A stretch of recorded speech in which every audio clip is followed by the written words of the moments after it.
Ration அட்டைதாரர்களுக்கு அதிர்ச்சி அளிக்கக்கூடிய வகையில் திடீர் ரத்து அப்படின்ற மாதிரி ஒரு தகவல் வெளியாயிருக்கு. நீங்கள் மகளிர் உரிமை தொகை பெற்றுட்டு இருக்கீங்க அப்படின்னாலுமே தற்காலிகமாக ஸ்டாப் ஆகிறதுக்கான வாய்ப்புகள் இருக்கிறதாகவும் சொல்லப்படுது. இது எதனால் நம்ம இது ஸ்டாப் பண்ணுறதுக்கு என்ன பண்ணணும் அப்படின்ற முழு விவரம் தெரிஞ்சுக்க வீடியோ முழுமையாக பாருங்கள். அப்போதான் என்ன சொல்கிறோம் அப்படிங்கிறது தெளிவாக புரியும். அண்ட் ஃபர்ஸ்ட் டைம் இப்போ தான் நம்ம சேனலை பார்க்குறீங்க அப்படின்னா மறக்காமல் ஒரு லைக் பட்டனை தட்டி விட்டுருங்க. ஆல்ரெடி பார்த்துட்டு இருக்க வியூவர்ஸாக இருந்தீங்கன்னா கமெண்ட் பாக்ஸில் ஹாய்ன்னு சொல்லிட்டு போங்க. இப்போ வாங்க வீடியோக்குள்ள போயிடலாம். மத்திய மற்றும் மாநில அரசுகள் பார்த்தீங்கன்னா ரேஷன் அட்டைதாரர்களுக்கு நிறைய விதமான சலுகைகள் பயன்கள் சொல்லி கொடுத்துட்டு வந்துட்டு இருக்காங்க. அது மட்டும் இல்லாமல் மகளிர் உரிமை தொகை ரூபாய் 1000 ரேஷன் அட்டையை வைத்து தான் கொடுக்கப்பட்டு வந்துட்டு இருக்கு. இந்த நிலையில ரேஷன் அட்டைதாரர்கள் அனைவருமே EKYC-யை கம்ப்ளீட் பண்ண இருக்கணும்னு சொல்லி சொல்றாங்க. இதற்கான கால அவகாசமா காலக்கெடுவா ஜூன் 30ஆம் தேதி தான் கடைசி தேதினும் அதற்குள்ளே யாரெல்லாம் வந்து கம்ப்ளீட் பண்ணாம இருக்கீங்களோ கம்ப்ளீட் பண்ணிருங்கணும்.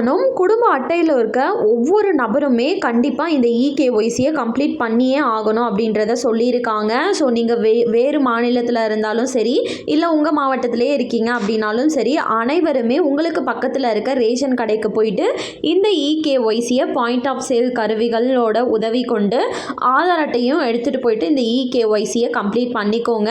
நான் கம்ப்ளீட் பண்ணிட்டேனா இல்லையா அப்படின்னு செக் பண்ணுறது ஆன்லைன்லேயே செக் பண்ணிக்கலாம். யூடியூப்பில் சர்ச் பண்ணிங்கன்னா நிறைய ஆப்ஷன்ஸ் வந்து வரும். அதை பயன்படுத்தி நீங்கள் EKYC-யை வந்து பண்ணியிருக்கீங்களா இல்லையான்னு பார்த்துட்டு ஒன்ஸ் வந்து வருகின்ற ஜூன் 30ஆம் தேதிக்குள்ளே EKYC-யை கம்ப்ளீட் பண்ணிவிடுங்க. இதற்காக இந்த EKYC-யை கம்ப்ளீட் பண்ணணும் அப்படின்னு சொல்லி சொல்கிறாங்கன்னா நிறைய பேர் வெளிநாடுகளுக்கு நிரந்தரமாக போயிட்டு இருக்காங்க. சில பேர் உயிரிழந்தும் இழந்துட்டு இருக்காங்க. ஸோ இவங்களோட பெயர்கள் எல்லாமே குடும்ப அட்டையிலிருந்து இன்னுமே நீக்கப்படாமல் இருக்கிறதா மத்திய அரசுக்கு ஒரு தகவல் வெளியாயிருக்கு. இந்த முறைகேடுகளை தடுக்கிறதுக்காகவும் உண்மைத்தன்மையை உறுதிப்படுத்துவதற்காகவும் தான் வந்துட்டு அத்தியோதயா கார்டு யாரெல்லாம் வச்சுருக்கீங்களோ அவங்களும் PHHAAY ரேஷன் அட்டை யாரெல்லாம் வச்சுருக்கீங்களோ அனைவருமே இந்த EKYC-யை கம்பல்சரி கட்டாயமாக கம்ப்ளீட் பண்ணி ஆகணும். மீதி இருக்கக்கூடிய ரேஷன் அட்டைதாரர்கள் கம்ப்ளீட் பண்ணல அப்படின்னாலும் பரவாயில்ல அப்படின்ற மாதிரி சொல்லியிருக்காங்க. இன்கேஸ் நீங்கள் கம்ப்ளீட் பண்ணாமல் போகிறீங்க அப்படின்ற பட்சத்தில் என்ன ஆகும் அப்படின்னு சொல்லி பார்த்தீங்கன்னா அடுத்த மாதம் இருந்து உங்களுக்கு ரேஷன் அட்டை தொடர்பான அனைத்து பயன்களுமே தற்காலிகமாக ஸ்டாப் பண்ணப்படும் சொல்லியிருக்காங்க. இதில் மகளிர் உரிமை தொகை அடங்குறதுக்கான வாய்ப்புகளும் இருக்குது. ரேஷன் அட்டைதாரர்களுக்கு கடையில் ரேஷன் பொருட்கள் அப்படின்றதும் தற்காலிகமாக ஸ்டாப் பண்ணப்படும் நீங்கள் EKYC கம்ப்ளீட் பண்ணுற வரையும் அப்படின்னும் சொல்லியிருக்காங்க.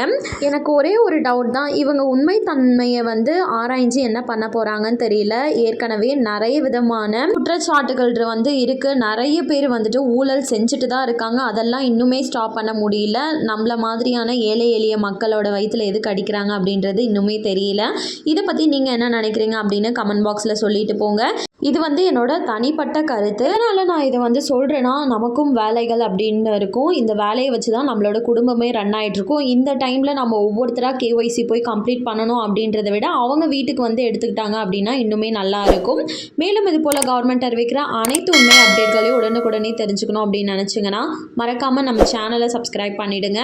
அப்படியே இந்த வீடியோ பிடிச்சிருந்தா மறக்காமல் ஒரு லைக் பட்டனையும் தட்டி விட்டுருங்க. நிறைய பேருக்கு ஷேரும் பண்ணுங்கள். அது மூலமாக அவங்களும் பயன்பெறட்டும்.